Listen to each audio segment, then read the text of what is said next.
John, there is so much to talk about in the incredible work you do at the American Bible Society, looking at the state of the Bible, and you have research that will be coming out on April 10th. And what I do love about your research is it comes in these incredible chapters and batches that allow us to look at different issues that are happening faith-wise throughout America. But I want to start with asking you this. What is surprising you right now about what we're currently seeing in culture in America when it comes to faith? Well, I guess I woke up, Billy, when the press reached out to me about the Wall Street Journal article that was published last October about a spike in Bible sales. I'm a researcher, right? So I'm certainly in church. I'm around people who are church people. I'm aware of what's going on broadly in communities of faith around the U.S., both really anecdotally. I live in that world, but I pay a lot of attention when the numbers start showing up. And that sometimes is confirmation, and sometimes it's a challenge to what I'm personally experiencing. So we begin to look at, well, what's happening and where is this 22% increase year over year in Bible sales coming from in America? And so our team was about ready to go into the field to talk to Americans again. We do this every January in the State of the Bible. We're about to release our 15th annual study. And I think one of the things that is interesting is that there's this undercurrent of a warming toward faith.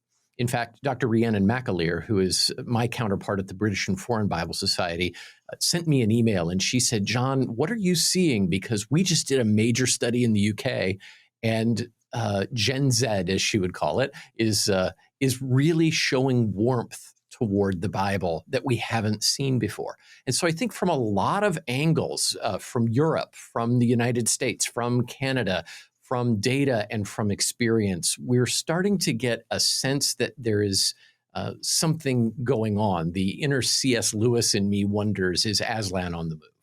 Oh, I love that. I love that. Well, okay. So one of the things that I've been looking at over the past year in particular, and again, this is all anecdotal, right? But you see, when there are a lot of anecdotal things happening, you start to say, well, is there a pattern, right? Is there something happening under the surface? You've got Unitas showing up on campuses with Jenny Allen and J.P. Pekluda and other preachers who are there sharing the gospel. And you've got campuses with 30,000 students and 7,000 of these kids will show up to hear the gospel.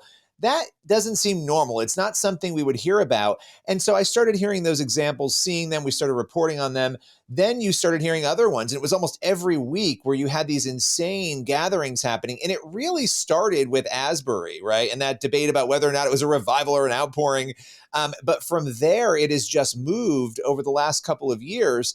And so it does feel like young people in particular are the core of this growth, right? Of this interest. Statistically, from what you've seen, and I know you have new data coming, so I'm not going to ask you to spoil that new data, but I may ask you to tease some of it in a bit. What do you think it is about young people today that is opening them up based on the research to have interest in faith? Well, I think when we've thought for a long time that generations are an interesting way of looking at engagement with the Bible, interest in faith. And one of the things that I've been talking about for a few years now is that it's really the baby boomers and maybe boomers plus, some of the elders and the baby boomers, those who were alive during the 1960s kind of countercultural revolution, who as a cultural movement moved away from organized religion and from their faith, in many cases just abandoned that and left it. Those folks are losing sway in the American consciousness. And what's happening is that younger generations are coming along, and as they face disruptions and challenges, they don't share their parents' or their grandparents' predisposition against faith. They haven't discounted it. In fact, they've never even thought about it. And so as they run into these challenges, they may be political challenges that are going on in the world around them, and they're like, wow, things are crazy in the political world. Or maybe they're looking at their own personal lives, so they're having children, or they're going through things they've never experienced before, and they're saying, there's got to be more than this. And it is creating, I believe, an openness to the gospel that couldn't be generated by, a better argument. I think there's a great quote: nobody ever became a Christian because they lost the argument. Instead, what they're doing is they're seeking better, timeless wisdom, and they're finding that the church is still there, that the Bible is still there, and it still speaks to our issues today. Yeah, and that's interesting because there's a lot of debate and discussion. We won't get into the specific issues, but a lot of feeling that maybe young people have been lied to, that they've been told they can be their own moral arbiters of good, that you can choose whatever you believe, and we can be these relativists, right? We've seen relativism show up in the data again and again and again in very disturbing ways across generations, but particularly with young people.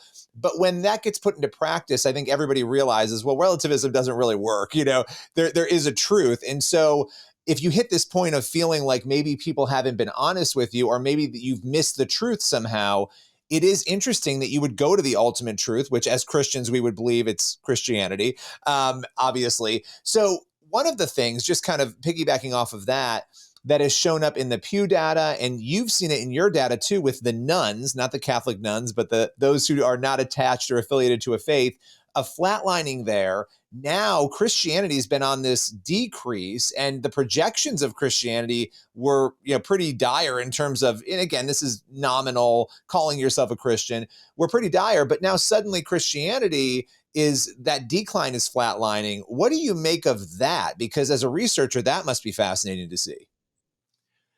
I reach back to when Dr. Ed Stetzer, now at Biola University, wrote his great book, Christians in the Age of Outrage. And his thesis was that people who were deeply committed to Christ, that percentage of Americans who had a personal connection to Christ, who were examining Scripture, who were practicing their faith in real and meaningful ways, that percentage really hadn't changed dramatically since 1972 when the General Social Survey began. And the Pew Religious Landscape Study is wonderful, but it happens about every 8 or 10 years. They just came out with their most recent numbers. And I think it was surprising to see this really large study, over 30,000 respondents, and really big work and wonderful work by a great team, saying, since the last time we did this, the decline of Christianity has slowed and the rise of the nuns seems to have plateaued. And so I think there's a lot of head scratching going on. But for organizations like the American Bible Society, we ask these questions every year. And we had noticed, hey, the rise of the nuns isn't rising anymore. We had noticed that deep commitment to Christ, these practicing Christians that we often profile, that they're still really doing well. And even among the youngest generations, though, boy, you could fill, an entire newspaper with headlines about mental health crises and the challenges that Gen Z is facing and the challenges that millennials are facing. And yet, when we saw them engaging with Scripture and really practicing their faith, they were totally different. All of those deficits, those mental health deficits, the COVID dings, the outside influences that were so rocking a generation of people, when you looked at the ones among them who were consistently interacting with the Bible, they didn't look like they'd gone through anything at all. And so their well-being was stronger, their hope was stronger, their stress was lower. All of these things were fascinating to us. And so I don't think we should be surprised that their peers notice as well, that there's something different about what God is doing in their lives. Yeah, that is very interesting. And I think, looking at all of this now, you guys are about to drop some more truth bombs on us with new data on April 10th. And, this is what you do so well at the American Bible Society, tracking all of this and looking at all of it. Obviously, we're going to connect after April 10th. We're going to go through that data, talk about it. What can you tell us? Is this going to be shocking, surprising? What, as much as you want to tell us about what's to come? Sure. Well, in our first chapter, we're going to release 9 chapters between April and December. There's a ton to report in this study, and we don't want to overwhelm everyone by just emptying a dump truck of it on you. But when we look at this first chapter, we're going to be looking at changes in Bible use, at changes in Scripture engagement, at changes just across generations within America. And I think you're going to be pleased at what's going on, and really in some surprising ways. What I'm noticing in the data is that groups of people who previously had been some of the most resistant to the Bible, or they seemed immune to the Bible's message, are suddenly showing much larger than the margin of error increases in the way they interact with the Bible.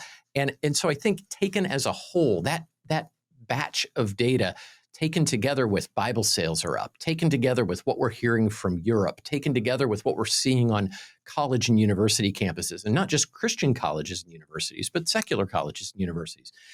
There is something going on that I believe it creates for us a moment where the church needs to be able to respond, to innovate, and to welcome the opportunity that we have again to tell the story of Jesus.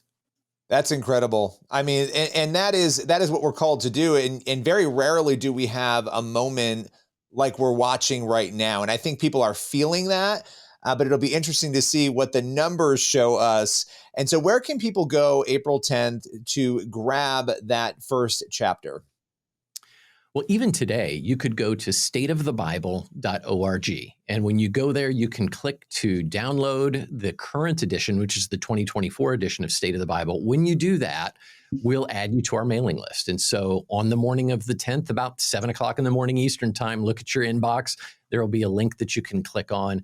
Not only that, this year we're doing some additional things, not just the book. We're doing a podcast series. At least one a month will be coming out. And so my first podcast will be with the American Bible Society's president and CEO, Dr. Jennifer Holleran, but we have others lined up to look at the U.S. in comparison to the world. And then each month, in fact, each week, we're going to be releasing a 2-minute video, just an insight from State of the Bible. We know everybody's busy. They don't always have time to dig in and read a big omnibus study like this, but we want to give them one nugget that they can think about, they can reflect on, and they can act on in their own communities and in their own spheres of influence. Well, that is incredible. And I'm looking forward to having you back in just a couple of weeks to take us through that specific data. Thank you so much for the preview and for breaking it all down today. Thanks, Billy.